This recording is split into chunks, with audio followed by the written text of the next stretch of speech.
Hundreds of boats took to the Derwent River in Hobart. Story there of one of Australia's outstanding sportsmen, Mark Bradke. And one of our top jockeys in the 1980s is about to return to the racetrack.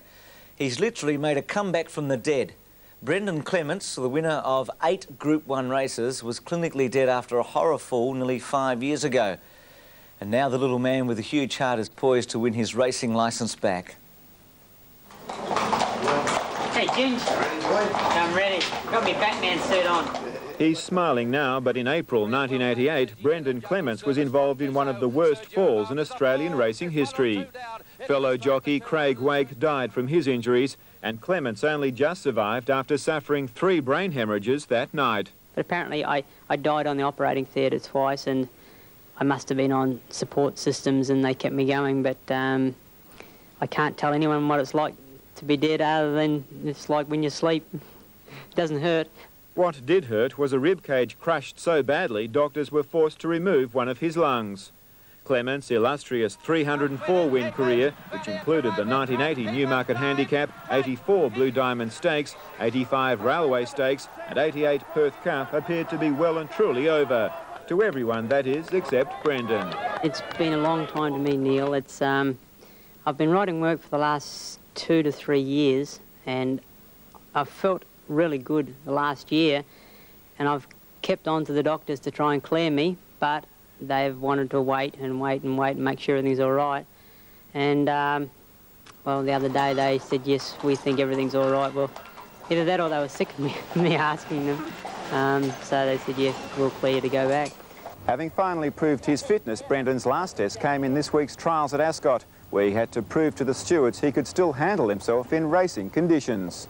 Riding in a special padded vest to protect his remaining lung, Brendan made his first competitive rides in 58 months look easy, winning 2 trials and placing in a 3rd. I had no doubts before I started.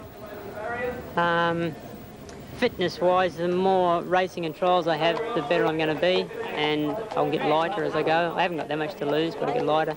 And the more people see me out on the track, the more they'll say, oh, yeah, he's not a deal, we'll put him on.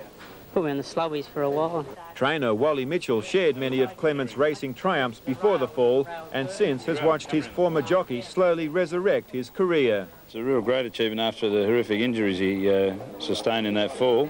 I didn't think he'd ever come back to riding, but it's been his goal all along. He's been dying to get back in the saddle, and looks like he's going to be back there. Brendan has no memory of the fall that nearly killed him. In fact, 7 weeks of his life just disappeared. As a result, he says he has no fears about racing again. Everyone's telling me that. Everyone's saying about how my nerves will be shot and things like that.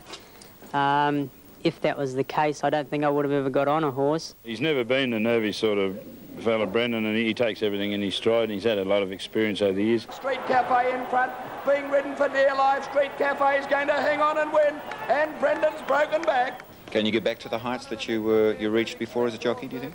I'm going to aim for them. You know, coming back from an injury, you've just got to work hard, and it's the same as anyone in any business. If you work hard, you're successful. If I sit on my bum and drink coffee all morning, they'll say, oh, Brendan Clements, he used to ride a ride a few years ago, you know. So it's up to me. If I put in, I'll be successful, and I want to put in. With a few more successful trials under his belt, the stewards are expected to rubber stamp Clements' jockey licence before the end of the month. Neil Poe reporting for Sports World. Well, he's a great favourite. I know Keith Hillier had him as his studio guest on his radio program last week. Keith joins us after this break along with Max Presnell when we talk racing.